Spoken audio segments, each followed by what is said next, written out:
You have found how machines think. I'm Paul Frank. I'm curious about how my mind works, but I haven't been making too much progress. On the other hand, without too much effort, I can understand how a machine thinks, and I think I could explain that to you. What we'd like to do today is go through some of the ideas that make this possible. In particular, I'm interested in sequential data processing tool known as Transformer, which was developed in 2017 and has gone on to do some amazing things.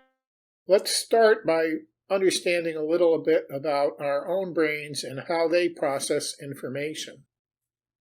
Do you see a rabbit or do you see a duck?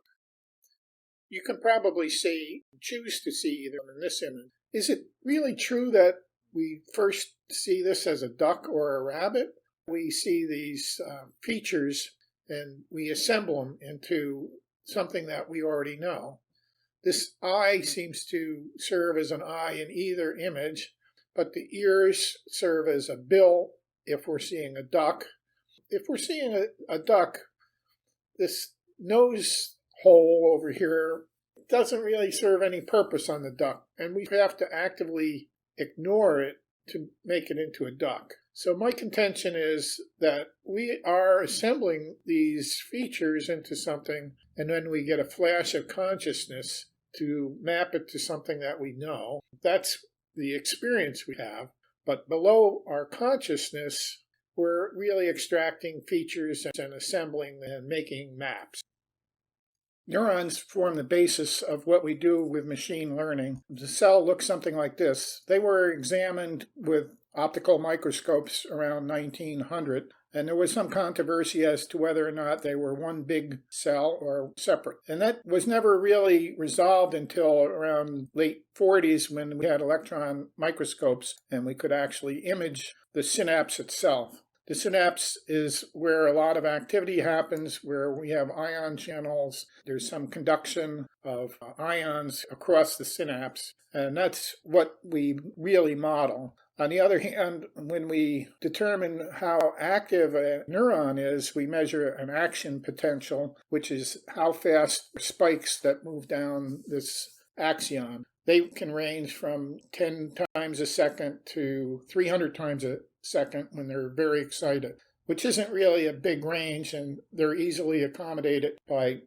small 8-bit numbers in our computers, and we have plenty more than that.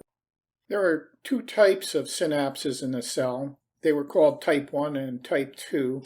Now we know, I think it was in the 70s that we learned that there are inhibitory neurons, excitatory, that are associated with the two types. The inhibitory neurons are closer to the cell nucleus, and they have to be, because they act slower, they have to act in the same time frame as the excitatory ones. And typically the inhibitory ones are inhibited by another local neuron.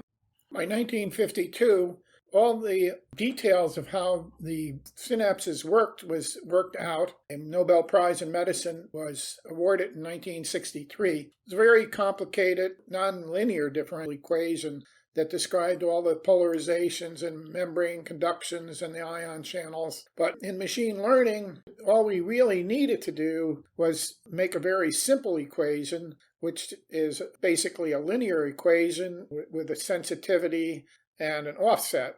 That's sufficient to capture much of the information that's needed to connect these neurons together. The order that emerges is from scale. We had enough scale around 1980 to simulate a lot of these and start doing interesting things on a computer.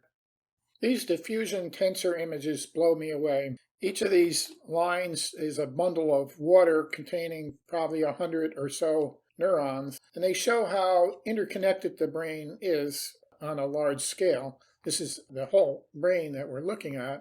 Danielle Bessette has been using these overlaid with PET images. She's watched a person or several people learn how to play the piano, and she can see differences between their ability to learn, and different parts of the brain drop out as they get better at playing. They become more automatic. The demands on different parts of the brain drop out. The reason that I wanted to show this was because it shows that we do have architecture in our brain. We have a way of connecting parts of our brains together, which gives us efficiencies of processing. We can have specialized parts of our brain doing something that we couldn't do in a general sense, and we could couple them together. And we find that that's true in the AI world as well, that yes, we could do a brute force, have large interconnections, but they become unwieldy and they're difficult to train. We often have to impose an architecture on it, which requires some insight.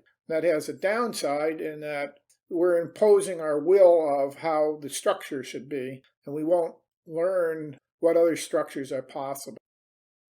This is a photograph that was taken in Vermont. I can notice in the background a large mountain that I recognize to be Camel's Hump. It's one of the better known and distinctive mountains in Vermont. You see that there's a lot of rocky outcroppings here, and from that information I was able to figure out that this is Mount Mansfield. There's some hikers hiking along the rocky outcroppings. The Stowe ski area is off to the left in this image. Even though we can't see it, I happen to know that's where it would be. The image contains a lot of information. You can see that the trees are quite tall down in the valleys, and they get shorter as you go up the mountain. And on the rocky outcroppings, you might have some moss. So the soils are poor at the top, and they get better in the valleys.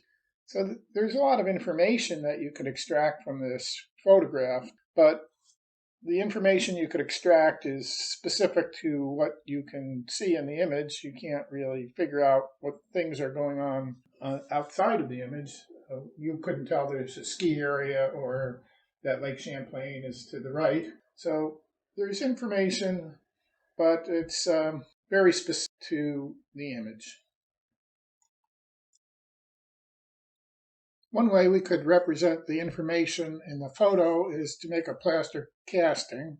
This casting emphasizes the elevations, but it also includes information about where you might find ski slopes, parking lots, rocky outcroppings, or slides. And we see where there are trees and where there are not. The point of this is simply to say that there are different ways to represent information.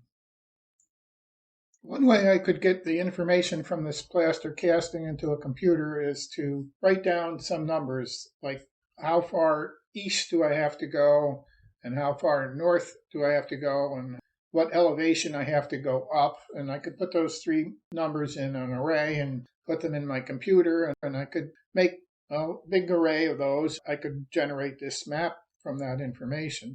I could include other columns in my matrix. I could put in the height of the trees, so that would be a column. Or I could put down how frequently a hiker passed a location. A lot of the locations would maybe have values of 0, but some wouldn't. And if you made a map of that, you would see a hiking trail. So this might be an interesting way to get the information into a computer. You capture all this information and have it accessible. It would be expensive and time-consuming to get all the information I needed to build a nice topographical map like the one in the previous slide, but I could collect some information and leave a lot of information blank that I don't have, and I could build a crude topographical map. I could construct it from simple linear algebra, which has a good benefit of being able to compress the data in my computer quite a lot. That's very helpful, and that'll help us when we try to manipulate the information. To build our topo map, we're going to simply add together a number of sloped planes. Our sloped planes will have a fold in them to get some detail. If we didn't do that, they would just add up to a single sloped plane that wouldn't describe much of anything. So we do need to activate them, which makes them nonlinear if you're interested in math. This is exactly the equation that we described earlier for the simplified synapse. So it's very natural for us to do it this way. This slide simply shows that by adding two planes together, you do get more intricate patterns. The other thing that you might notice about this is that it's monotonically increasing, so the highest point is always at the largest input value. And that is probably not what we want, but we do that in neural nets simply because it's less expensive for us to use positive numbers when we do our computations in a computer. Now, the neural net has to deal with that, and so I suspect it learns to rotate the planes around to get the lowest point where it needs to be and implements it that way. I can't really prove that, but it's kind of hidden inside of the training that happens. To make more detailed topo maps, all you need to do is add more and more planes together, which is equivalent to adding more neurons. To get accuracy, you start with any random set of numbers in your table, and you measure the difference between the output of your table and the data that you've collected. Through a process called backpropagation, estimates can be made for each of the values in the table. A new estimate can be run, and the process can be repeated probably for 1,000 or more times until a fit is acceptable. There are different parameters you can set to stop the training process, and that's a decision that some technician or engineer has to make as to when the process is good enough. How do we implement this in our computer? Neural nets are normally represented as a series of nodes connected by lines. Each line indicates a weighting, which is basically a multiplier or slope of a plane, and it also has a bias that can move it up or down. Each node takes all the inputs from all the input planes and sums them up, and then it does an activation. The activation takes the new geometry and it cuts it off at the activation level so that the slope is 0. Information becomes available for the next layer up. So each of these numbers is put into an array, and then the array multiplication is done to generate the values, which create the, say, elevation in this case for each of the planes, and that's passed up, and out of z is the total sum of that. So if you wanted to know the elevation at some particular point of x and y, you put the values of x and y into the x and y neuron, and the computation gets done. It all gets summed up, and the output comes out at z.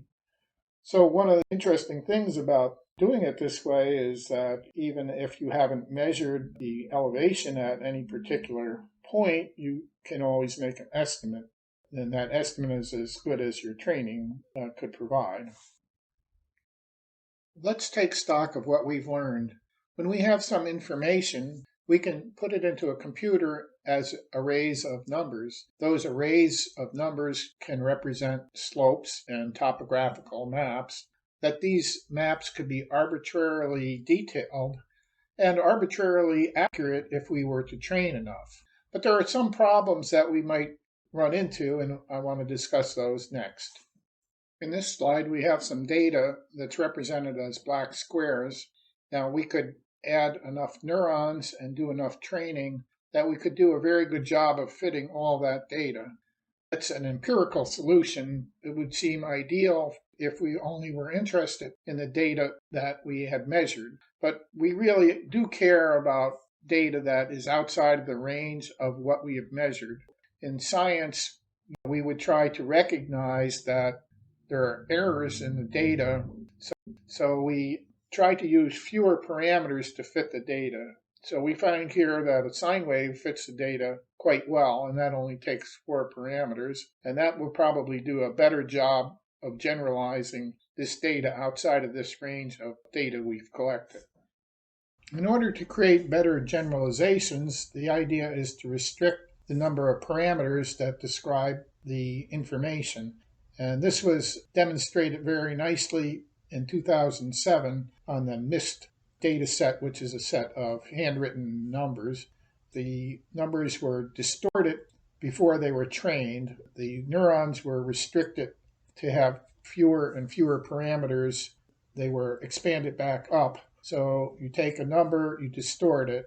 You take the distorted number and train it to produce the number before distortion. And when that's done, then you know that you've reduced the number of parameters that represents that number, and that will do better generalizations. Now, it can't really be used in this form, but the idea of bottlenecking is widely used.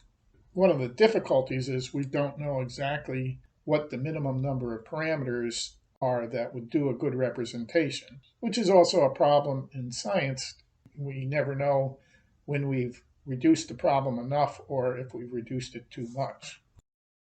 We know in our brains that most of our neurons are not that active most of the time. In particular, we know that about our optic nerve, which is easier to study. So what does that really mean? There's a lot of data that's compressed, that one neuron is representing a lot of information, and therefore it probably can make good generalizations. There's active research in this area, but in practice, our neural nets tend to have many more neurons than we would expect to see in a live brain. The upshot is that our artificial intelligence pales in comparison in doing compression compared to what we see in human brains. Now I'd like to wrap up on neural nets. We haven't really discussed deep neural nets, but you're familiar with the image processing neural nets that tell you whether there's a dog or a cat in an image, and now more subtle things can be discovered from images. These deep neural nets contain somewhere between 100 or 200, maybe 300 layers of depth.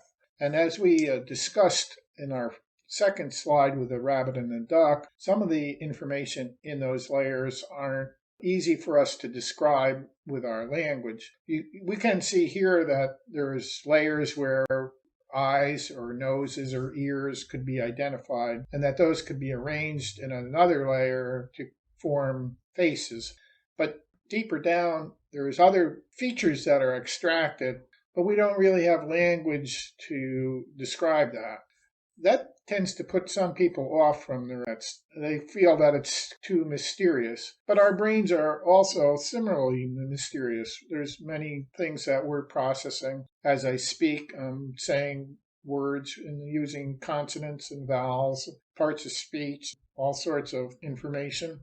You're able to interpret what I mean at a higher level, even though you have to know all about the consonants and the vowels in order to make any sense out of what I say. Now we've gotten comfortable with putting our data into arrays of numbers, and in the past they've always been continuous and made nice smooth curves, and we knew how to deal with those. But sometimes our data is discontinuous. It's not smooth. It's just individual elements with different properties. And we can plot those on a scatter plot. If we did that, we might get images that look like this. In this data, we see that they tend to cluster into two groups. This could be used for certain things. Suppose Zillow wanted to know the price of a house, and they had a price and a number of bedrooms, and they plotted them out, and they would find that they clustered in some way. So there might be differences that they're not measuring. Suppose one is in an industrial area with a lot of pollution, a little bit of crime, and so on, and another set of houses is in the city center where there's good schools, crime is low, a lot of activity. So the prices might cluster like this, and this would be a good way to represent that.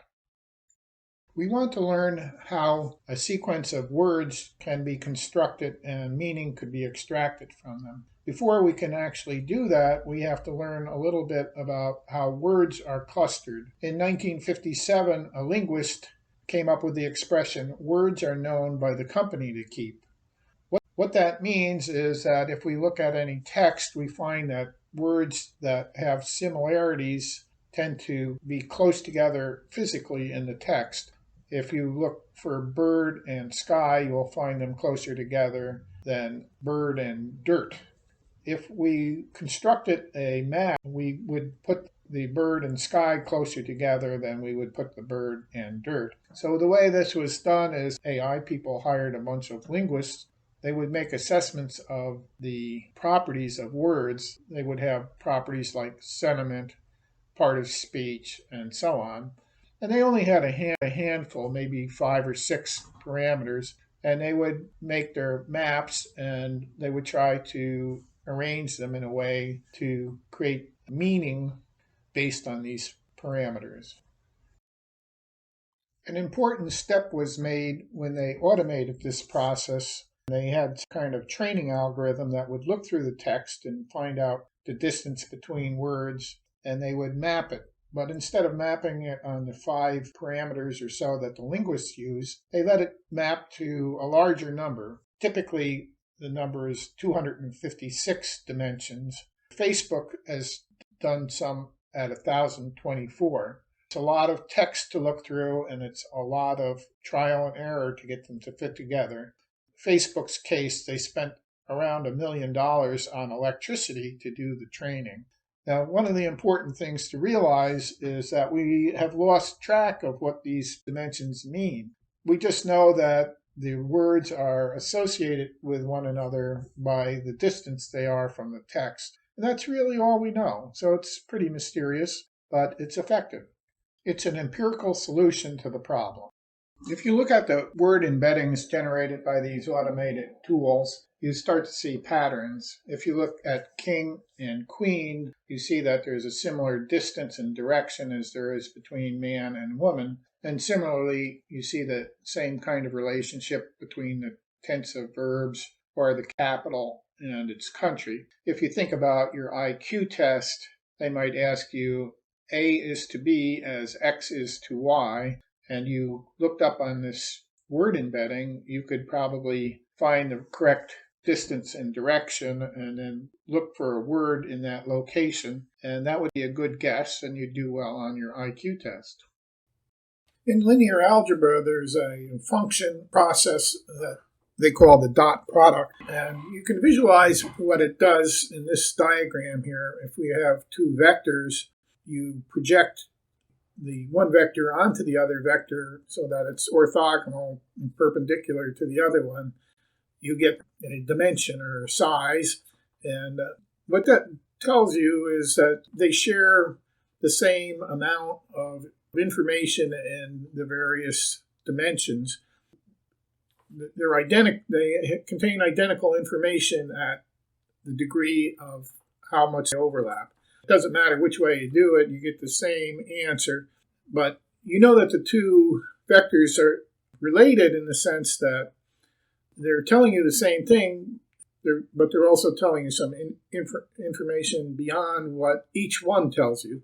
So together, you're getting a richer meaning.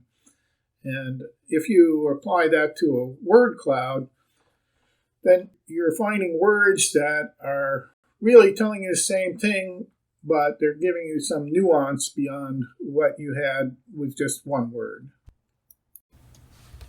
A lot of work was put into this sequence data. It wasn't until 1990 that the first sentence predicted the last element of a 3-word sentence. And since then, it's been a slog. It's been very difficult to know how to remember the past words, how much to pay attention to those words. They were difficult to train as we got further from the word we're trying to predict back in time. That made it very difficult to propagate errors back that far in time. And there was this real breakthrough with Google's paper, Attention is All You Need, where they disclosed the transformer architecture. This is a figure from Google's paper. This shows just 2 words, but typically what you do is you have a sentence worth of words. For each word, you look up and say Facebook's $1 million embedding. More typically, you look up in Microsoft's embedding, which only has 256 dimensions. And for each word, you look up the embedding and you put in all the values for all the 256 dimensions into the embedding. And for each word, you do that. the nomenclature here is from databases, where if you typically you want to look up something in a database, you have a query, looks through the database, and it finds a key that matches it, and then it will report a value. But in AI land, we don't deal with exact matches, so we're looking for things that are close. So in this case, we're going to use the dot product. So we'll look to see what the dot product is between a query and a key. We're going to pay a lot of attention to things that have a lot in common. And we'll pay some attention to things that have less size, but when we know that depending on how much it is, we'll scale the values. So the natural question to ask is, well, where did the queue, the query, and the key and the values come from? And those are trained. The training is done by masking a word in a sentence. In the training mode, you have a bunch of text that you're interested in training to. It might be a law library or some articles on physics in Wikipedia or something. So what you're going to do is you're going to take sentences and then you're going to mask a word and then try to predict what that word is in the sentence. And as you get closer and closer to the answer, you keep adjusting the weights of all three of these things until you get pretty good at predicting it. So you write down this equation and use programming and you code the process. As we were saying, we take the Q, we dot product it with the K. K and Q have to have the same size. They have to be the same dimensions, but you have to do a transform of the K. That's what the T is about. And that just arranges the numbers such that the numbers work out for scaling things. Then, because we multiplied so many dimensions together, the numbers get pretty big and they don't really fit in 8-bit, 16-bit, or whatever memory you've assigned in your computer. And so you have to lop off some of the lower bits that don't amount to too much. The way that's done is you just divide by the square root of the number of dimensions, and that tends to work reliably. It's nothing magic about that number. You just have to divide it by something so that you don't overflow the memory. And we really don't care about that much precision. We just want to get things to an order of magnitude. Our neurons fire at some range from 1 part in 32, 5 bits. And the next thing we want to do is we want to make them all so that they sum up to 100%. We want to make sure we pick something. So all the possibilities should add up to 100. We have a program called Softmax that does that. And then we simply multiply it times this value function, and that becomes our weighting. In Transformer, we have a unit we call an encoder. And so we want to be able to replicate encoders and stack them on top of each other. So we want to have the number of dimensions going into the encoder and coming out of the encoder to be exactly the same number. And we discussed this process for self-attention. And the multiple arrows are just indicating that we're doing all the words at the same time. Maybe they're being done separately, but they're in the same parallel process. And the output we have is a Z, which is our weighted attention to each word. And the length or the number of dimensions of that word are exactly the same number of dimensions as our value. So, our words, we remember, are probably 256 dimensions. Our values are reduced. We might use 8 or 16, probably something like 16 or something like that. And so we want to change them back to more dimensions, simply so that we can reuse this bunch of code over and over again without making custom code every time. And in order to do that, we have a very simple feed-forward neural net. It's just one layer deep, and it just takes and transforms the reduced dimensions of the value back up to the dimensions of the word. And we know here that they seem to be translating some French words, and we'll be translating those into English words. When doing a translation, we need both encoders and decoders, and encoders and decoders are very much alike. The main difference is with an encoder, we interpret the entire sentence. We know that a priori, but translation, we're decoding, we have no idea what the sentence will be, and we have to predict each word one at a time. So we have to mask all the words that we don't know and then predict the next word in the sequence, and we loop around and continue to do that until all the words have been predicted. So this multi-head deal has mainly to do with getting the most out of our array processors, and there's a lot of programming tricks, I guess you would say, to make it efficient that they've stuck in there. And it's important because it allows you to do bigger things. So what the heck does this encoder really do? I mean, why do we need it at all? The explanation for that is, suppose I have a word in a sentence like mother. My mother, maybe she was a caring and thoughtful person. Another mother might be deceitful or controlling and whatever. And in the context of the sentence, the meaning of mothers could be quite different. What the encoder is doing is it's looking at all the other words in the sentence and trying to figure out which of those meanings is most relevant and create a meaning for the entire sentence. At each level, that's passed to the decoder level so that it can use that information. And as I had mentioned, even though this slide shows just one encoder, you could have these encoders stacked one on top of the other so that there could be 4 or 5, probably 4 or 8 encoders on top of each other. Just as we had with deep neural nets, we could continue to make refinements and have more subtle meaning at lower levels and more rich meaning at high levels. So you've made it to the last of the transformer figures. And in this slide, you'll notice that there's an encoder and it's labeled NX, and there's a decoder labeled NX. So every time you add an encoder, you have to add a decoder in this kind of arrangement. So that's the stacking I was talking about. And here you see that they've added this positional encoder.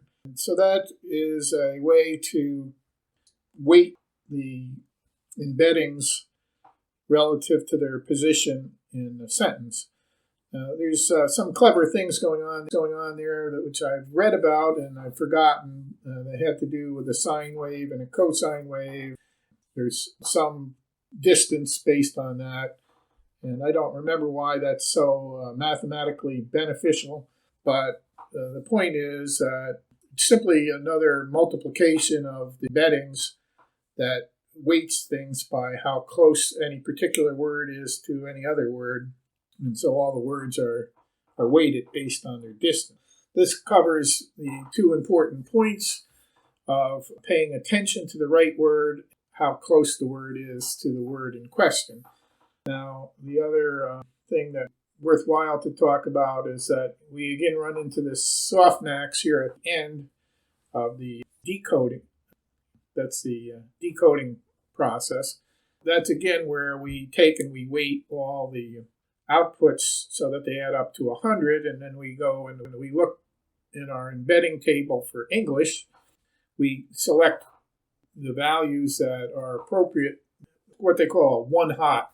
So you take just the best, highest probability out of that, and you find the location in the English language, and you look for a word that's close to there, and you insert that into the output embedding, and you've made your best guess at what the next word is going to be in English.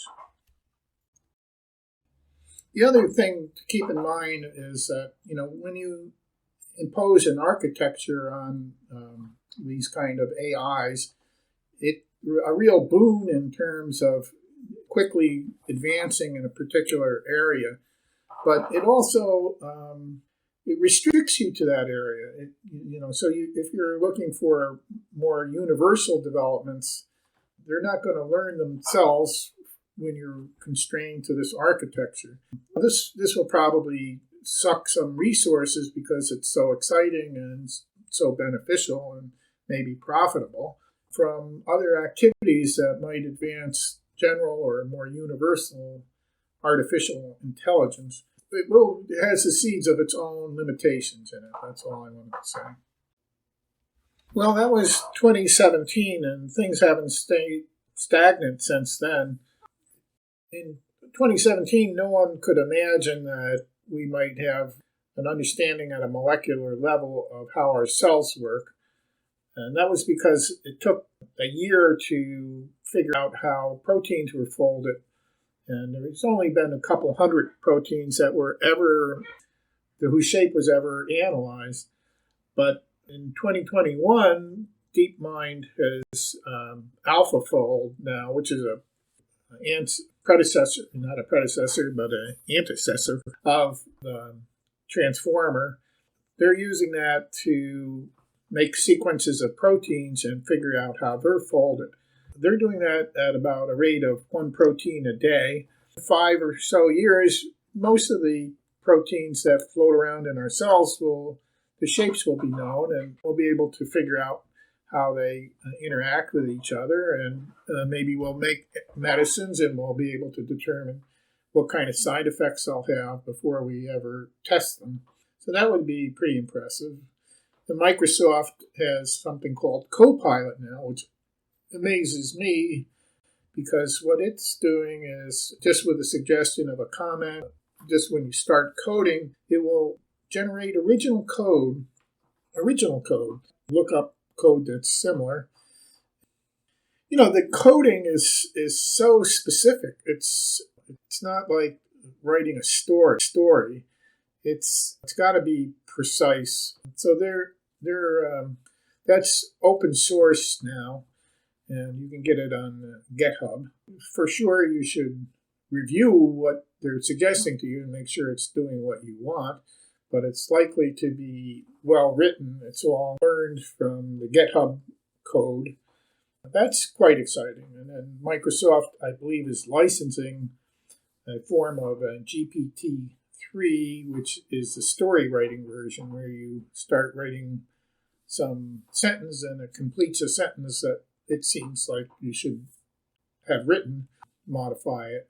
It could write paragraphs or, I'm not sure how far. I know that there's been some science fiction stories that have been written with that, but that's, I believe, licensed. So here we are in 2021, and this is a very powerful technology, and you might encounter it with a chat bot now. It's such a human thing that most of our day-to-day life is about interpreting things as they change through time. Now we have a powerful tool that maybe will be more diligent at working out things. Maybe they'll figure out when we're being attacked on our cyber criminals. Maybe they'll be able to deduce what's going on there a little faster and more rigorously than some of our current tools. So there's lots of room for this to go right. There's also room for it to go wrong. There's many areas that we have weakness in when we consider what this is like compared to biology, where the biological learning is really very different than this type of learning that we're doing with these neural nets. And I know I haven't discussed that in much detail, but that's an area that I could see being very important. And if we could understand how to create bottlenecks and know how complicated to make things ahead of time, that would be a great advance.